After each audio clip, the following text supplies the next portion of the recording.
Një ngjarje e rëndë ka ndodhur mbrëmjen e djeshme në rrugën e Dibrës, ku një shtetas është plagosur me armë zjarri pas një konflikti për motive të dobëta. Policia ka identifikuar autorin e dyshuar të ngjarjes, një 32 vjeçar, i cili është shpallur në kërkim.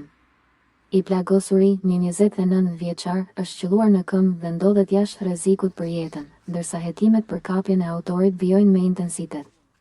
Autori i plagosjes është shtetasi Franci Canaj, ndërsa i dëmtuari Gerald Hoxha.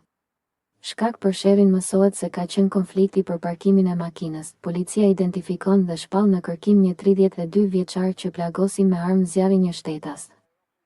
Mbrëmjen e djeshme, gjatë një konflikti për motive të dobëta, specialistët e sektorit për krimet e rënda, në bashkëpunim me shërbimet e komisariatit të policisë numër 4, pas marrjes së njoftimit, mbrëmjen e djeshme, se në rrugën e Dibrës ishte plagosur me armë zjarri një shtetas, kanë shkuar menjëherë në vendin e ngjarjes. Si rezultat i veprimeve të shpejta hetimore, u identifikua dhe u shpall në kërkim një 32 vjeçar i cili dyshohet se, gjatë një konflikti për motive të dobëta me shtetasin.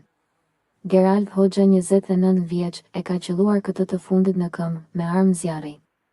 Shtetasi Gerald Hoxha mori ndihmë mjekësore dhe ndodhet jashtë rrezikut për jetën.